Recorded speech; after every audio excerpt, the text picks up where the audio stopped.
Sorry. I didn't make one. I just have one for Seeking Sustainability Live. So I'm JJ Walsh. I run a small consulting company called Inbound Ambassador. And today I'm just moderating with these two experts about the inbound and the local knowledge. So let's get started. Tina, you want to just briefly introduce yourself and your connection to Shimanami? Yeah, I'd love to. So I'm Tina, of course. I'm in Melbourne, Australia, in lockdown central at the moment. But I have a real passion for cycling in the Shimanami Kaido. I fell in love with it the first time I did it. And I run a women's cycling group here in Australia. So I'm always looking for opportunities that might be suitable for the women to take them on adventures, to show them that the bicycle doesn't mean that you confine to your own neighborhood, and that the bicycle provides so many adventures to go all over the place. And so my role at Wheel Women is that I'm a coach, a cycling coach, and I guess just try and inspire women to get riding. So my connection to Shimanami started in I think it was 2013, and I just out of the blue received an email from the Hiroshima government saying that they had this amazing cycling route and they were opening it up for international riders to come and do an event ride.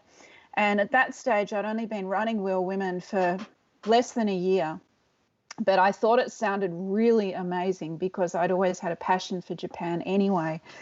And it wasn't until 2014, it kind of sat in my mind, and wasn't until 2014 and my family decided, husband and son decided we'd go to Japan for a holiday, and I said, hey, we should do this cycling route.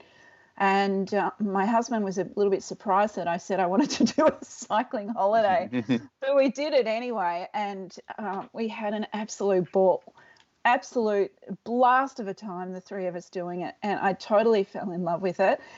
And a couple of the places along the way, it was love at first sight for me. And I've had this ongoing love affair with the Shimanami and the whole Satuchi area ever since. That's wonderful. Thank you, Tina. Paul, you want to introduce yourself?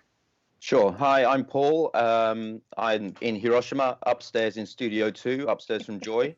Along with Joy, about 20 years ago, I started a local web media magazine, gethiroshima.com. And then about 3 years ago, took a new path and set my own small inbound tourism marketing company called Jizo Hat.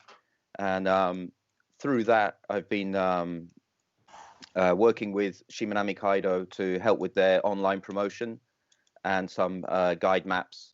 But mostly social media promotion. So through that, I originally went to Shimanami Kaido, I think in 2009 was my first ride along there, and then didn't go back for a while, but went back with our son when he was 13. We did the ride from Onomichi to Imabari with tents, and went on through to Matsuyama and took the ferry back from Matsuyama back to Hiroshima, and a kind of a graduation trip for him when he was, I guess, elementary school. Oh, there's a cat.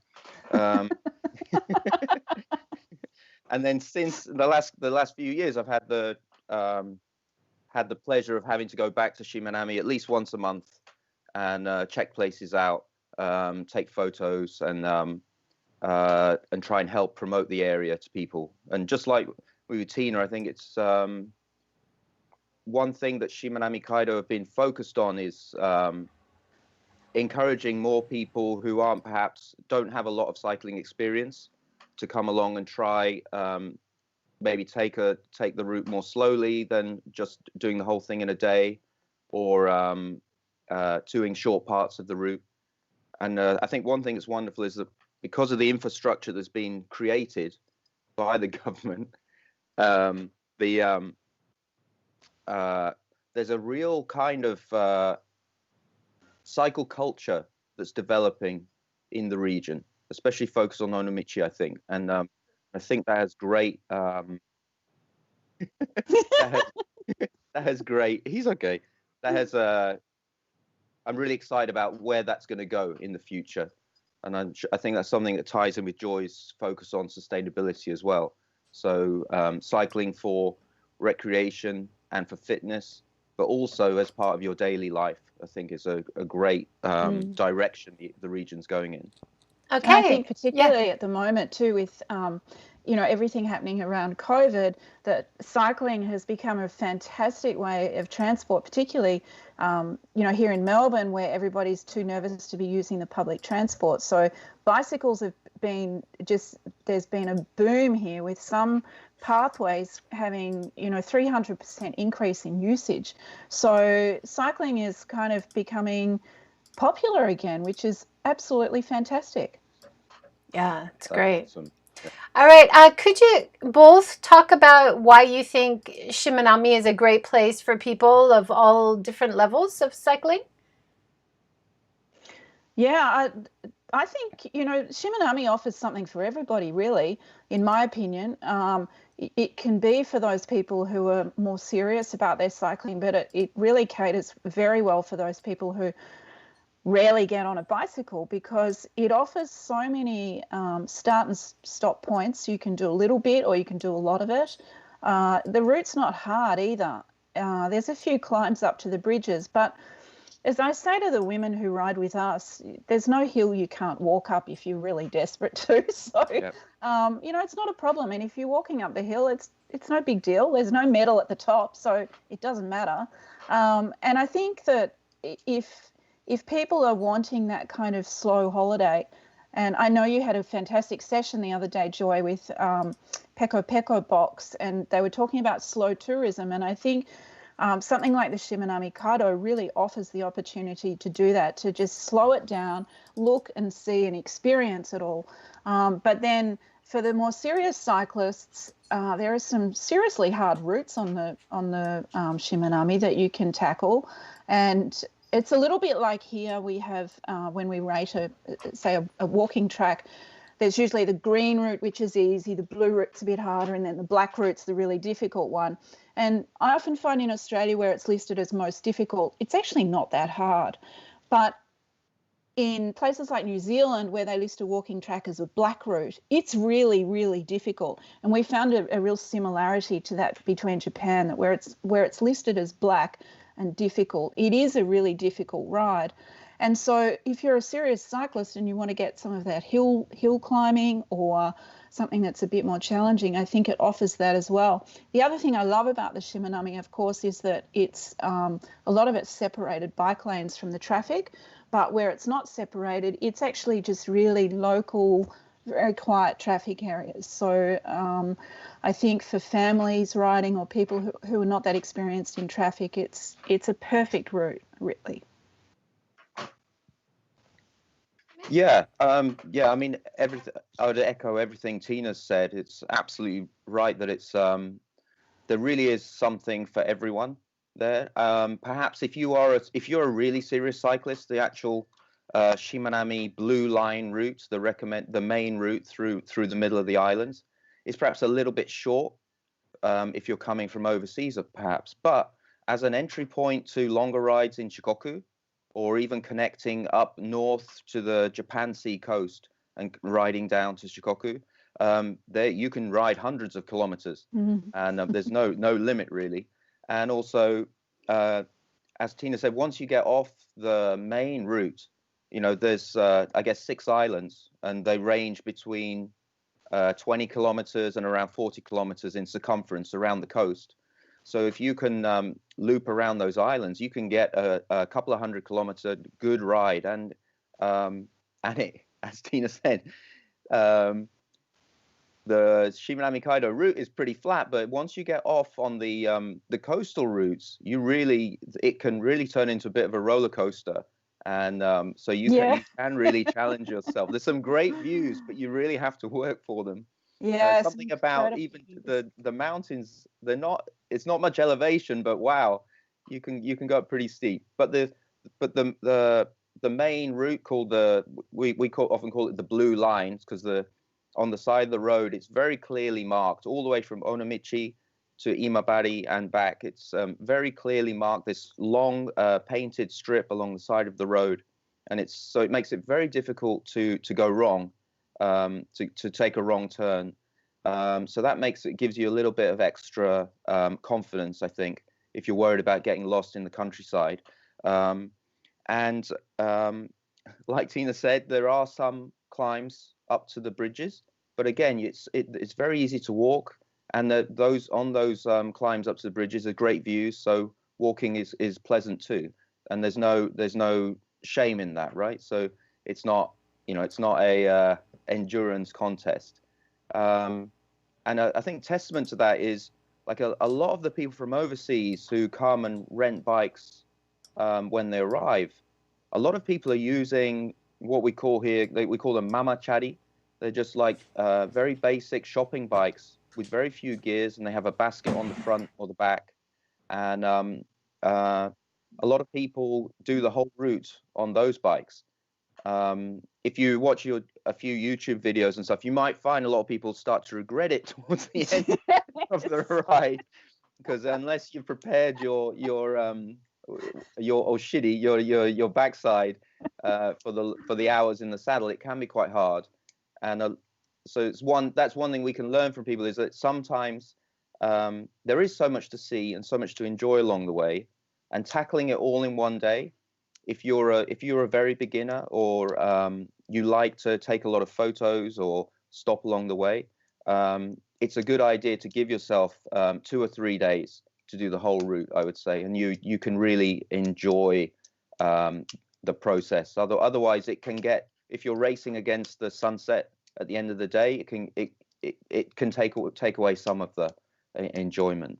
And also, there's more and more e-bikes on the Shimanami Kaido these days for rent, and that is the e-bike technology, even with the lower level e-bikes, is really improving.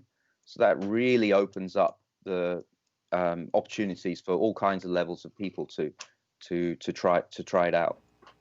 Tina, can you tell us a bit about getting to and from outside Japan?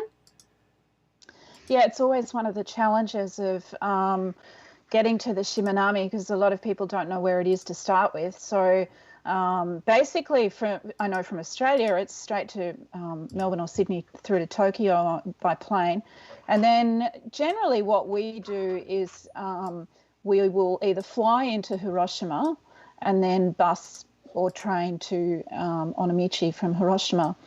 But the other way to do it, of course, is to jump on a Shinkansen from Tokyo down to Hiroshima. And in fact, the Shinkansen will go straight through. Shinkansen, for those who might be watching and don't know, is bullet train. So you can basically go straight to Shin Onomichi, which is just a little sort of little north of the main area where the bike route starts. It's pretty convenient, but the issues with doing that, if you're taking bikes with you, becomes really complicated. So that's a whole other topic that I can talk for hours on, and it's probably one of the key things that I get asked about when people are thinking about going there is, did I take my own bike? How do you take your bike? And can I rent a bike there? So a whole lot of logistics around that, because if you're flying from Australia, say, the restrictions with the airlines becomes quite complicated, because certain airlines have different weight allowances with the baggage, but they also have different size allowances too. So generally you can take sporting equipment for free, but the problem then becomes that if, for example, you've got your own bike and it's in a nice hard bike case, if it's an inch outside of those measurements that the airline allows, then you're suddenly hit with the excess baggage fees. So that becomes difficult. But the other issue is also the weight issue, so that if they're saying that you have, say, an allowance of 25 or 30 kilos, if you factor in the weight of a bicycle put inside a bike case, you're probably already up to about 20 kilos usually, with all your gear, your shoes, helmet, pedals, all of the things that you might want to take. And so that leaves you very little baggage space for your clothing or anything else that you might want to take. So that then becomes another issue. Do you have to buy excess baggage to get all that gear there? The other problem that comes with that, if you take your bike and you decide that you're taking the Shinkansen or a local flight, is getting that bike case either on the Shinkansen or on a local flight, because then the baggage allowances change again. So it's actually one of those topics that's on a lot of the forums and gets discussed all the time, and I think is a real sticking point for a lot of people traveling to the Shimanami. But there are ways around it, and over time and experience, we've certainly found the best ways to do it. So, yeah. Yeah, Tina, Paul. can I ask a question? Yeah. Is that part of the service that you provide, trying to smooth out all those headaches that you would have if you were going to challenge this on your own? Yeah, when we do a tour there, we generally organise it so that all of the you don't have to worry about your bike being transported from place to place. It's already sorted out. Trucks come and pick it up and move the cases. Either that or we store the cases somewhere. You ride, come back, and then pick your case up again. And so, and same as with your personal luggage, we get it transported from place to place. Right. And of course, now there are companies on the Shimanami, some new companies, particularly Waka, as a good example, who are actually organising more of that for people, which I think is going to make things a whole lot more simple for a lot of people that feel like that's a really big barrier for them. Yeah. I've found when I've considered cycling overseas, for example, a couple of times I thought about going to Taiwan and trying out some of the routes there. And the stumbling block I come across is even if I get my bike there, is what am I going to do with the bike case while I'm riding? You know, do I book a hotel just for the bike case to stay, you know, in Taipei and then go off for a week or so and come back? And that's something that we're trying to work with Shimanami Kaido on, and letting them know that those kind of logistical challenges can really, when you're at the research stage, they can really kind of discourage people from pursuing the idea of coming to Japan or coming to Shimanami Kaido and spending a week or so here. So I totally agree, and it's actually been it's dictated. Some of the tours I've done with my husband, who's a cyclist as well, it's actually dictated how we've travelled. And in fact, at one stage, we even decided, you know, this is just too hard. So we went and bought Brompton bicycles, which of course are the fold-up bicycles, because we figured it was going to be so much easier for us to transport the bags that a small soft bag that fits a folding bicycle in, because we could just take that, fold it up, put it on the back of the bike and carry it with us. Yeah. But when it comes to the point where we've got our road bikes with us and we've got our big hard cases, it's a very kind and rare hotel that you find that will let you leave it there. That's right. For a week while you go out cycling and then maybe come back again. But there's a few companies we ended up finding that will transport it. One of I think the key problems is people say, oh, that's okay, I'll just get one of the transport companies to ship it for me. But we found that some of the main companies look at you and, you know, as soon as you say bicycle box, it's like, oh, no, we're not going to do that. Right. Because it's too big and they just don't want to be handling that kind of luggage. Right. And so we found a few specific companies that will actually transport it, the cases or your case with the bike. But the issue is you really pay for them. They're not cheap. And so having the capacity to actually store bicycle cases somewhere, I think, would be the first step in solving a whole bunch of problems for people wanting to bring their bikes from overseas. Yeah, I 100% agree. And Paul, you mentioned there's new restrictions on the Shinkansen for luggage. Yeah, have you come across that, Tina? In terms, there's a new oversized luggage size, right? So the bike bags can maybe fit within that, perhaps, but I think bike cases would probably exceed that, right? Yeah, I think so. And the information that I kept receiving was that because what we used to do is we'd kind of get to the station early, make sure we were in the front of the queue so we could get onto the carriage first up and grab that spot behind the last seat in each carriage so we could put our bike boxes in there.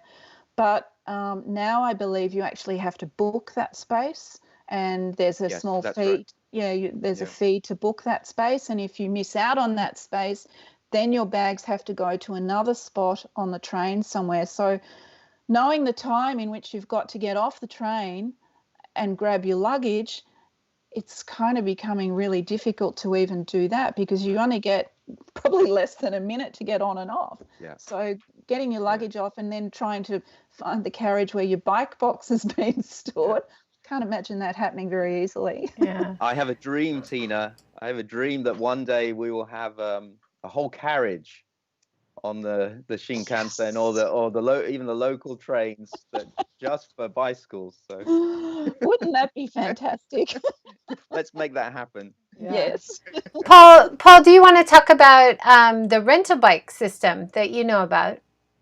There's there are several rental options these days, but the place that rents the most is Shimanami, Japan. They have the public rental service. They have a big a big rental station in Onomichi, and then rental stations all along the route on all the different islands. And the bikes are fairly basic, and they are fairly well used, but they are quite well maintained, and they range from the mamachari shopping bikes with the baskets, and then they also have kind of hybrid cross bikes with more gears, which are pretty popular. And then they have some small small wheel bikes that are good for if you just want to try a short section, maybe take the ferry to Setoda and potter around Setoda perhaps. And then they have one of the pictures you're showing in the top left, I think it is. That's my recommendation. It's kind of a stealth road bike that has been retrofitted with cross handlebars. It's a Nagi. I can't remember the model name, but it's a lovely steel framed bike that's a lovely ride. And if you can get one of those when you pop down there, I really recommend it. It's a really nice bike.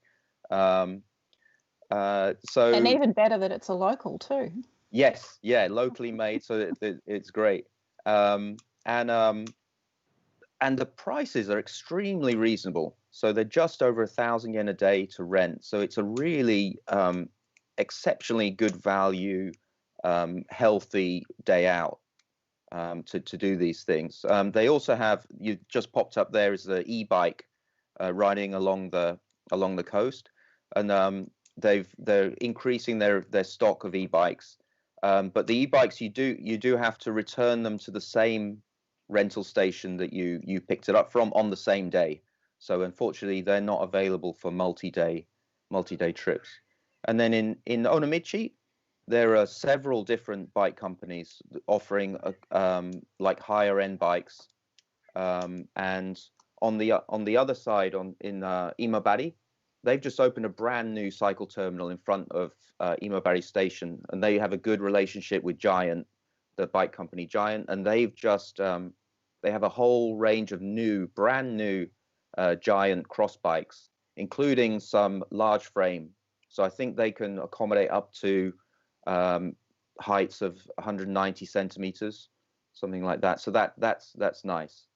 Sometimes people struggle after riding for a few hours on a bike that's just slightly too small for them. So it's good that now that more customers are coming from overseas, they're increasing the range of larger frame bikes. That's one of the things that we've done in the last few years also is made use of the rental services. And a lot of the riders that we take are really keen to get quite a good bike. So we've been able to source some quite good bikes over there, some road bikes. But I think one of the questions that I then get is, should I take my own saddle? Do I need to take pedals? Exactly. And and a lot of the rental companies we've found actually won't let you change the saddle.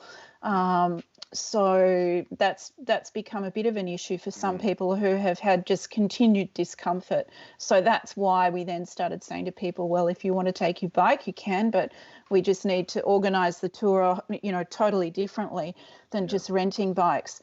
And then, of course, I always say to people, if you wanted to take your own pedals, do so, because if you're used to riding in cleats, then you may as well take your own cleats and shoes and do it that way. Yeah.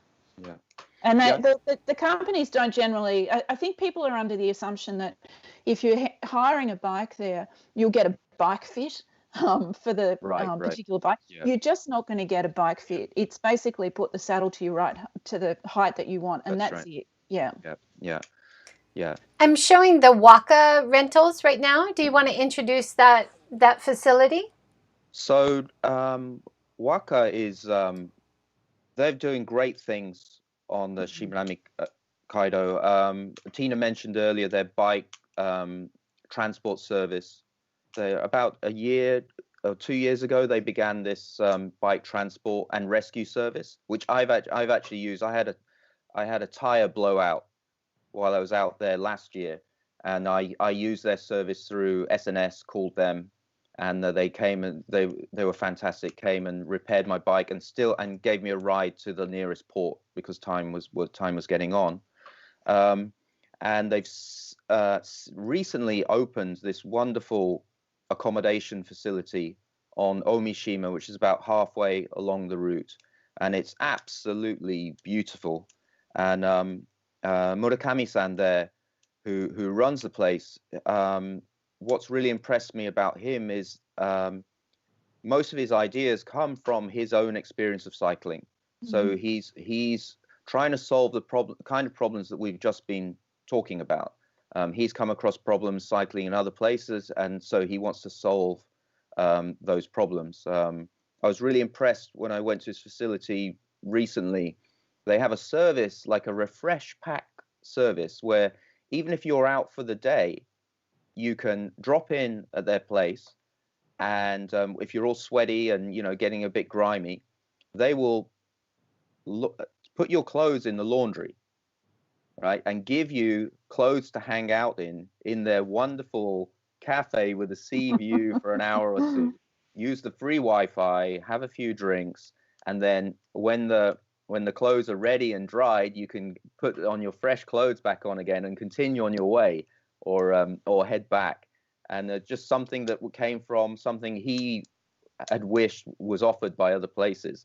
So and then in his place, you can see at the bottom, the picture at the bottom, he has a nice range of quite high-end specialized e-bikes that are available for rent. And Omishima is a great island to explore. If you just ride the main blue line route through Omishima, you only really touch a very small part of Omishima, but it's a really big island with lots to see. There's art museums, incredible historic shrines, and beautiful scenery, and some great food and beer as well, and coffee, of course, very important. But it can be quite hilly. So these e-bikes provide a really good way of enjoying the whole of Omishima Island and beyond. You can do it in just one day if you have that extra power.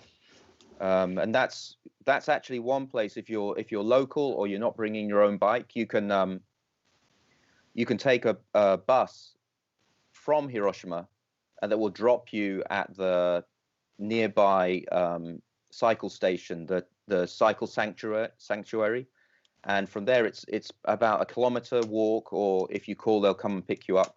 So you could actually take the bus there and spend the night at Waka and use those e-bikes to explore for a day or two. That would be a wonderful weekend or short break. I think one of the things I love about Waka is that when it first started, I thought, this guy's just got such a great idea. This is really going to solve some problems. And so last year, I too needed to use the service. We'd been out a little bit too long, and it started to pour with rain, and it was getting dark. And so Waka to the rescue, and Murakami-san was just so terrific, taking us from Omishima back to Onomichi, and the people I was with were just raving about this service, because when they get in the van, all their bikes were packed. They didn't have to do it. And there was a blanket there to keep them warm. Yeah. There were Wi-Fi plugs in the van. They just Yeah. thought it was Christmas. So Yeah. every time I thought at the time, this guy has just thought of everything. But every time he comes up with something new, I think, no, he hasn't thought of everything. He just keeps coming up with new things. And I go, yeah, of course. Yeah. Why not do that? What a logical thing to do. So it's a fabulous service, really fabulous. And Tina, you also mentioned the Ikidane Cyclist Hotel. Oh yeah, there's another hostel on Omishima near Tatara, and it's a really kind of cute little hostel. It's a step up from a youth hostel. It's got these really unique rooms, which are it's just a corridor, and there's each room has just got a curtain to close it off. And each room is very simple but very stylish, and you can have rooms for 2 people, which are kind of bunk beds in them, or you can have a single bed. It's all shared bathrooms, but you of course get your own shower and toilet and everything. But it's just a really nice little spot to stop. And in previous years, we'd actually started in Onomichi and just decided to do the ride to Satoda, and that was it for our first day. Right. And I always felt it was, a little bit short, so I'd add on side trips on it. But now to have this facility of either Waka or the Ikidane hostel halfway, and Omishima is basically halfway across the Shimonami. Perfect locations, I think. And I must admit, I really enjoyed being at Ikidane Hostel after a ride and sitting outside in their little courtyard having beers on a warm night. That was pretty cool. Yeah, Ikidane is also another great place, and it's very close to Waka, and it's right across the road from there's a really nice campsite across the road as well. And there's a I don't really like recommending convenience stores, but there is one of the best convenience stores I've ever been to across the street from Ikidane, where they have this lovely gazebo outside with this incredible sea view with phone. You can charge a phone, and it's absolutely fantastic. And they have an excellent selection of champagne in there. Right. Everything you need. Yeah, small bottles of champagne. Yeah, and for some reason there's even a coin laundry, like a laundromat right next to the convenience store too.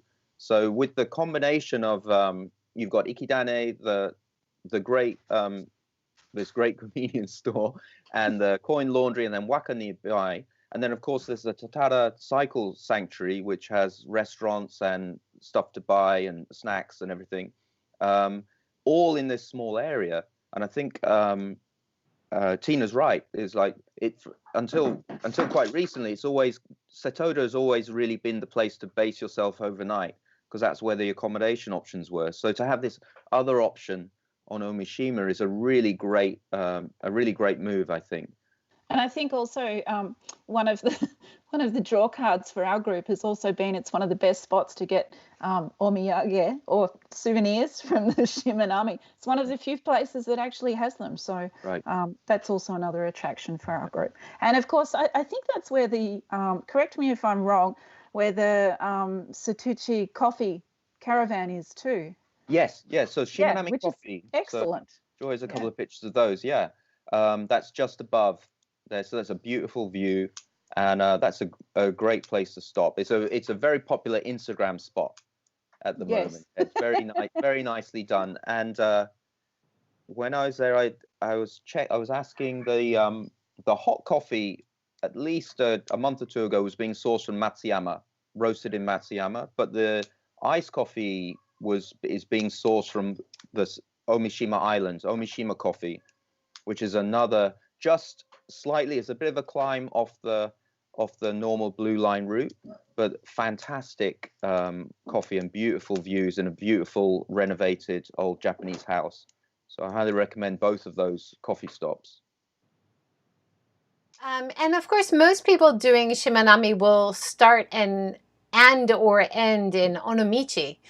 Do you want to introduce what you like or what facilities are useful in Onomichi? I have this love affair with Onomichi. First time I went there, I just totally fell for it. And I still ask myself why, because when we first went there back in 2013, I think it was 2014, it was kind of a lot of shops were closed up, and there's a really long walking street, undercover walking street, which is quite lovely, but it looked really old and tired, and a lot of the shops had closed, and it had a sort of a sad feeling to it. But at the same time, this little town with all the cats running everywhere had something very warming about it, and I'm still not sure what it was that drew me to it, but we kept going back there year after year.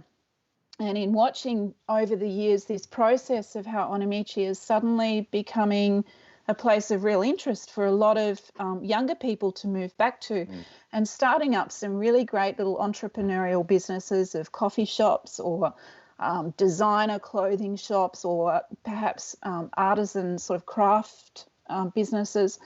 So it's been really lovely to see how the town is actually reviving a little bit. And of course, part of what's helped that is because tourists are coming in. The more people find out about Shimonami, they're coming into Onomichi and starting their riding trips there. And so there's opportunity for younger people to be moving back and starting some of these cool businesses. So I think Onomichi is, it's a really unique place. It's has this incredible town on the hillside and has a wonderful, wonderful temple walk.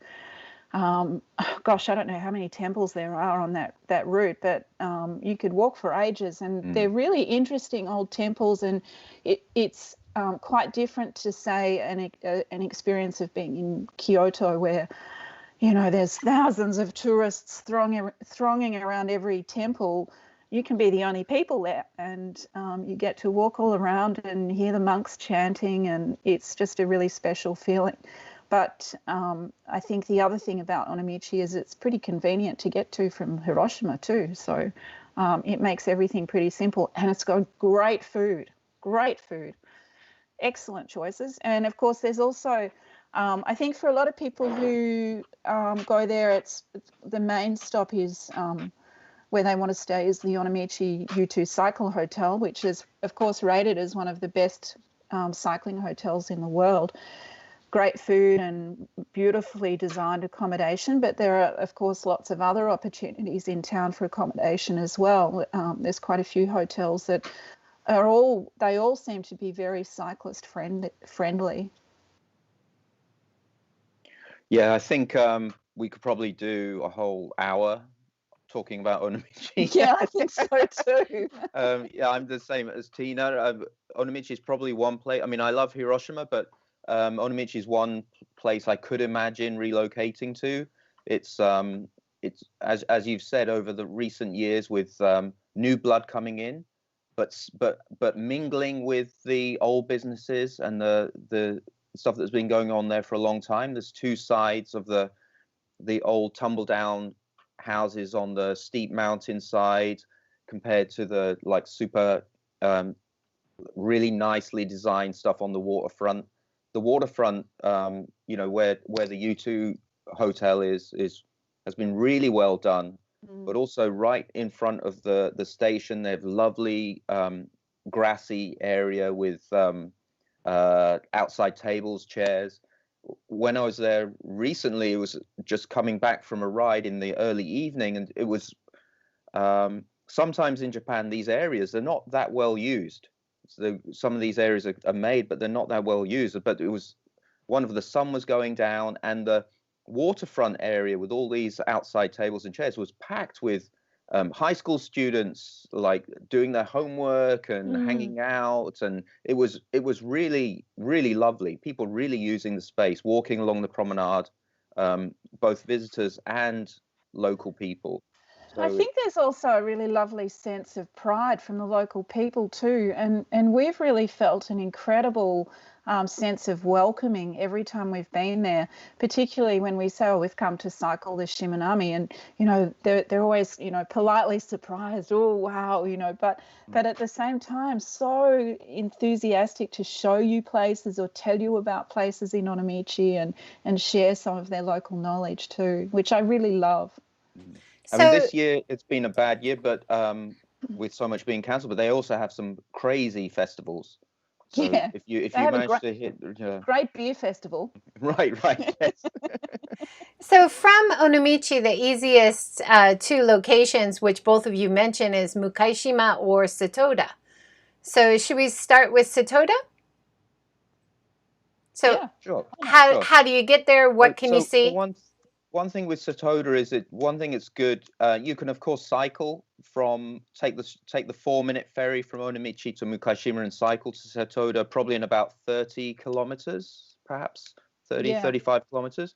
But you can also, if you're not comfortable cycling that far, you can take your bike on a ferry from Onomichi direct to Satoda, or even just get on the ferry and rent your bike in Satoda, and then go from there. That middle part of the Shimanami Kaido is one of the most picturesque parts. So if you're short on time, or you're not confident that you can cycle all the way there and then still enjoy cycling around the area, that's one thing I would recommend. And one of the reasons Satoda is so popular is there are a lot of interesting places that are popular with tourists and visitors as well. Which places have you enjoyed there, Tina? I think Satoda Port is probably one of my favorite places on earth, and I don't really know why, because it's not particularly like some of the views on the Shimanami are just unbelievable. But Satoda Port, there's something for me about maybe it's the first experiences I had there of riding the Shimanami, of sitting in our little hotel room and looking over the port and hearing the ferries come in, dropping the school children off, and having been out riding and you're kind of hot and tired and you're just sitting back enjoying a beer, and you hear the little fishing boat chugging up, and then he lets the tide carry him back down again, and he comes back up. And there's something very romantic about that for me, and I could sit there all day and watch that.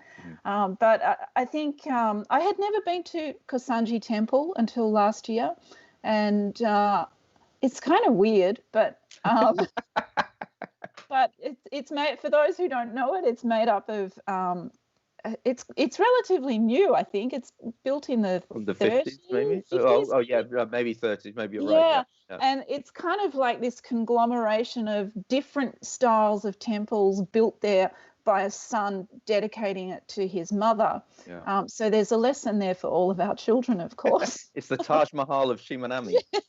And it's a little bit over the top, but it's actually very pretty, and there's some gorgeous Instagrammable views there. But on the top of that temple, there's also this very strange kind of stone sculpture park of white. Is it white marble? Marble, yeah. Marble shipped from Italy. Yeah. Yeah, it's quite bizarre. And then of course there's also Sunset Beach, which for me, I just love sitting there watching the water and having an ice cream. Yeah. And as the name, you might think from the name, the sunsets from there are pretty incredible. So Yeah. you know.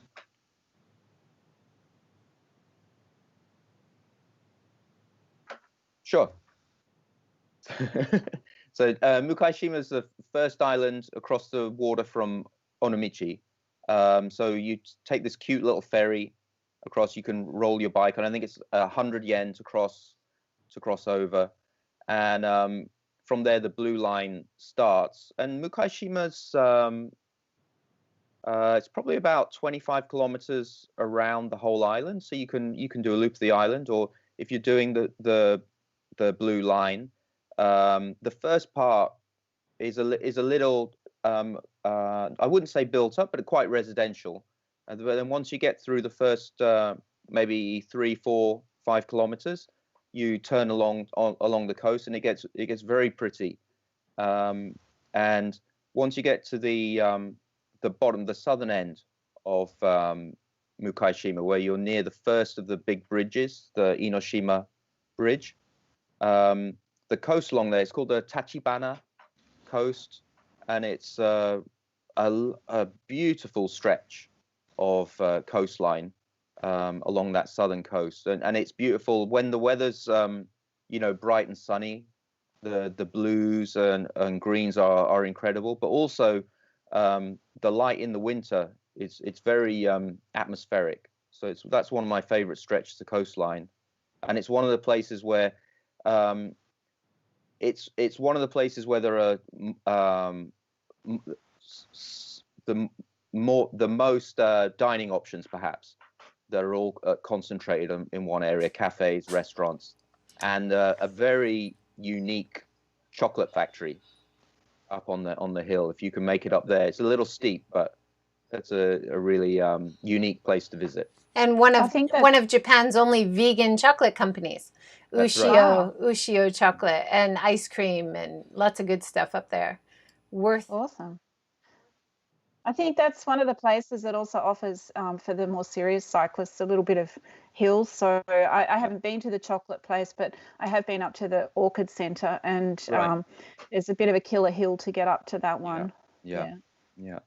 I think every island has quite a high viewpoint, at least one high viewpoint, where on Mukaishima, I think it's Takamiyama is the big mountain on there, and that so if you like a bit of a challenge and a hill climb, you can get a good workout on every island, and there's some great views. And maybe if not, I would definitely get an e-bike. You both had beautiful pictures from Mount Kido. Where is that? Oh, Kiro-san, right. Yeah, on Oshima, it's the Imabari end of the route. It's kind of an iconic view.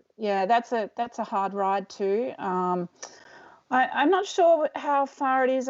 From memory, I think it's about 5 k's uphill, and it averages about, I would have said 8 to 10%. Yeah. Certainly the last part is definitely 10%. It's pretty steep going, but the view at the end of it is just unbelievable. But it's also the fantastic architect Kengo Kuma designed the lookout there, and it's a very classic Kengo Kuma building, I think. Really beautiful.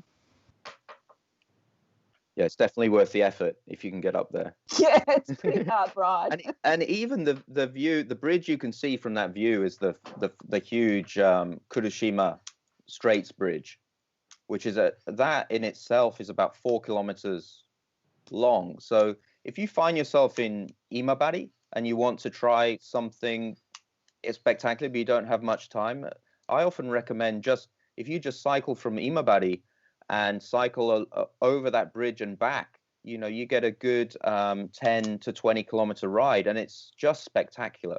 Sure is, yeah. And just even aside from the views itself, but just the cycling infrastructure, when I first did it, completely blew me away. And I thought, who would ever think of doing this for cyclists? It's just extraordinary. And one thing related to that, I wanted to ask you, having, you cycle a lot in Australia and other places, like when I've spoken to Australians before, they can't believe how few punctures they get when they're cycling in Japan, because the sides of the roads are, I mean, I've had a couple, but there's especially along Shimanami Kaido, there's so much care is put into sweeping the roads, and you don't have broken glass and stuff on the shoulder where you're often cycling. That's always really impresses me. Yeah, I think in all the times I've ridden there, plus the tours I've done, I can remember 2 punctures, and I think those 2 punctures came basically from the tires not being inflated properly, not from anything in the tire. Yeah, gosh, don't say that. I just know what's going to happen next time I'm there. Well, you have Waka to call now, so you think you can feel a little more relaxed. Well, we actually teach our riders how to fix punctures anyway, so it's all part of what we do. And when we, of course, run a tour, part of what I do is teach people how to fix a puncture, but also how to pull their bikes apart and put the bike back together again if they're taking their own bikes in a case. Great. Mentioned drinking beer, so how about introducing Omishima Brewery? It's really a must visit. I actually haven't been there, but I've tasted their beers and I love it. Yeah, it's a wonderful place run by a fantastic young couple, and the guy who's he has some experience working with one of Japan's top craft breweries, and the beer really is outstanding, and it is a wonderful. The location is fantastic. They brew on site, but it's also another restored old Japanese house. So whether you sit inside on the tatami mats, the straw mats, or sit outside on the terrace, it's really I would definitely recommend, if you enjoy craft beer, I would say it's one of the best in the region, if not the whole of Japan.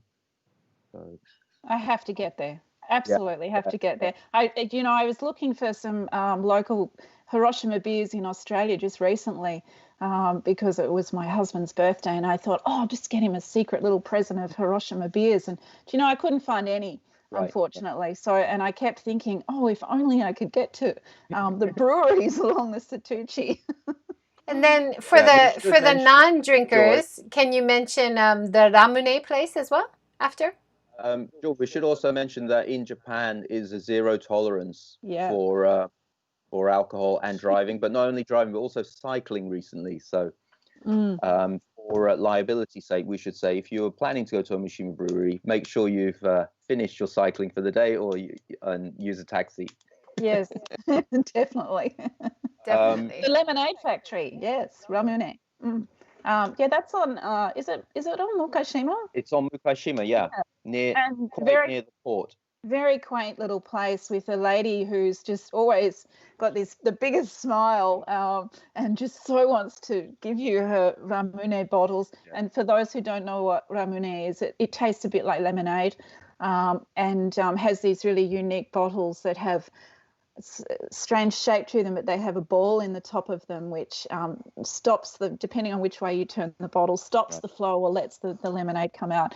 And on a hot day after a ride, it's fantastic to stop there and grab a bottle. Yeah, I think that place, they've been going since 1908. Yeah. And it's a really great place to stop. They don't make the bottles anymore.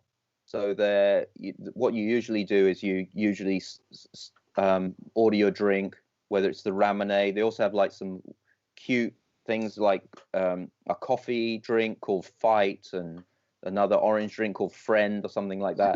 And they're really old retro bottles and retro drinks that for a lot of Japanese visitors, it's very nostalgic experience. But because they don't make the bottles anymore, you usually have to you drink on the premises and return it back.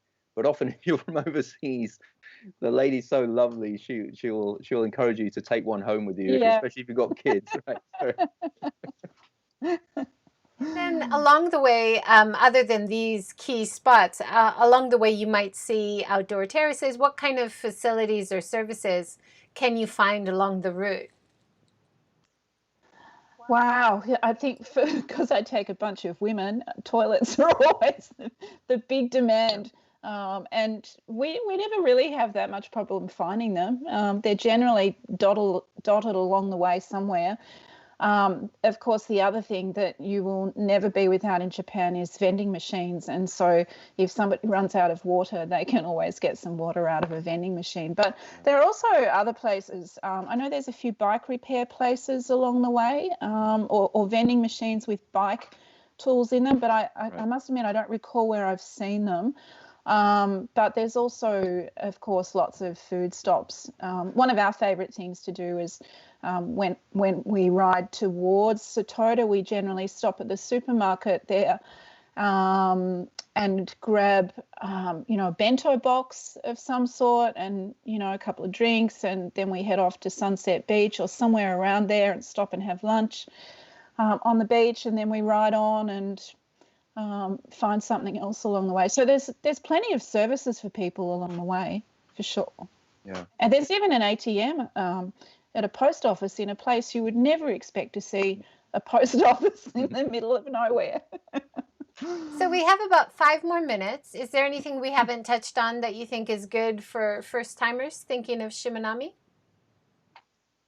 Take it slow, I think, is probably my advice. Don't rush it. There's too much to see. There really is.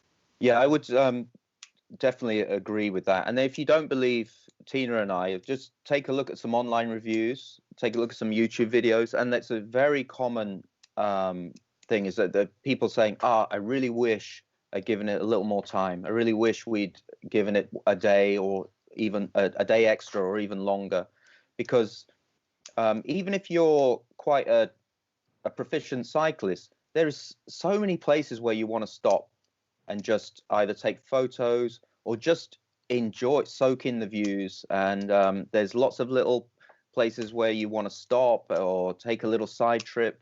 And having that extra time flexibility, you really enjoy the region so much more. It really is a place for a slower kind of touring. I think it's almost also a waste to shoot straight through, I think. Yeah, I agree totally. And I think one of the things I've really noticed is that when we take people over there, they're exhausted at the end of the day, even if they've done 25 or 30 Ks. And it's because it's such a sensory overload in so many ways. You don't speak the language, you don't know the food, you don't know what people are saying.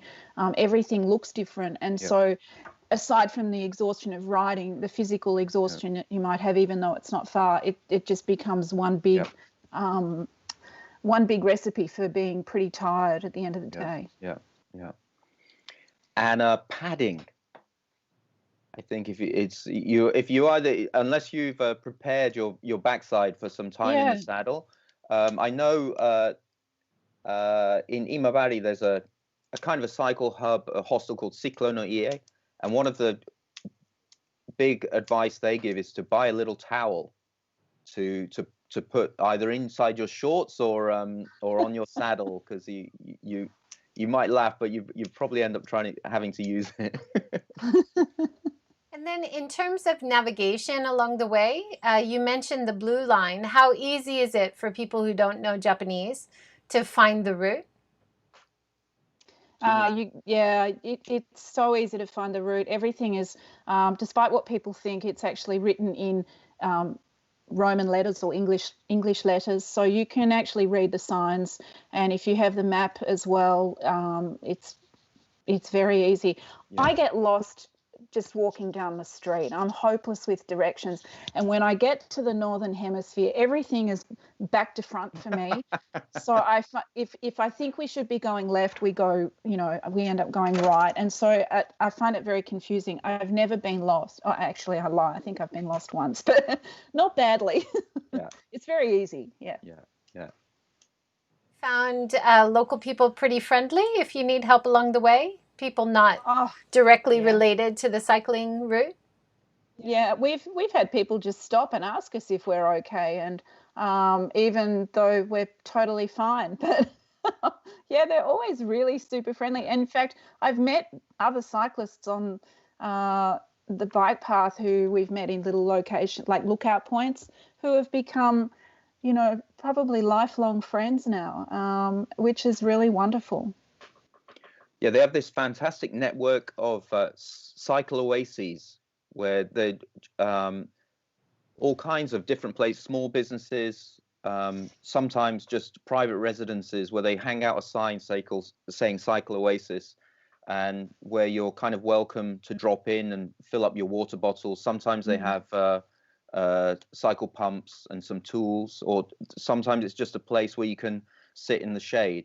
So I think that there's over 200 of these places.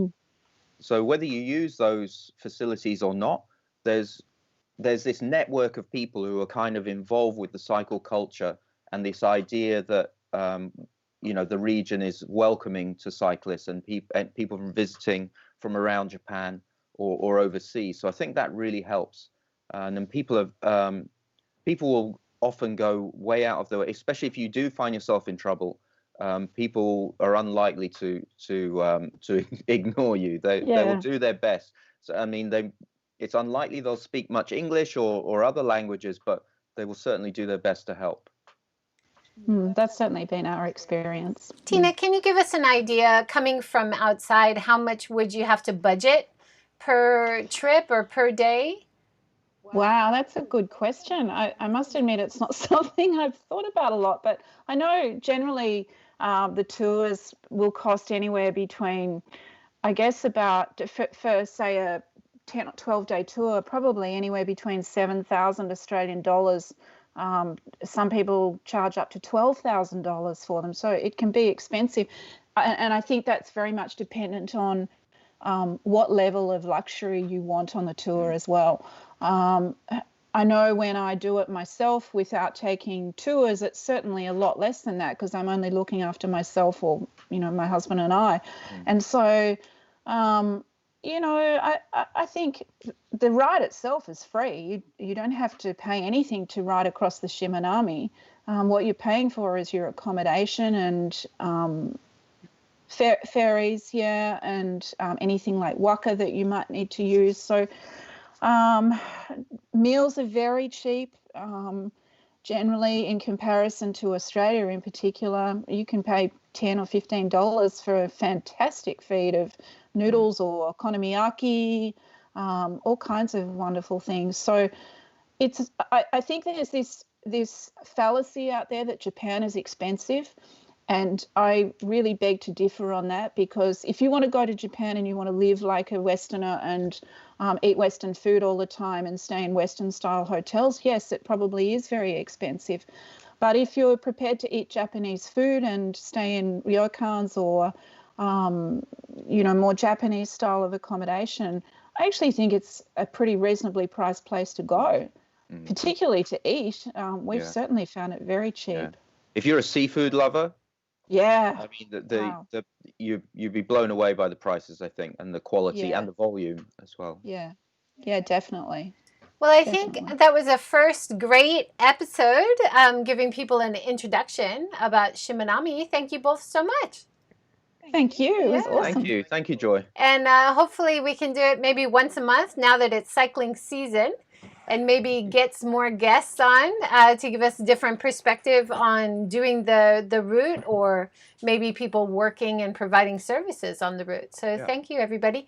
Thank you for... If anyone has any questions, send them in. Yeah, and I'll put the links below, all the great places you guys mentioned.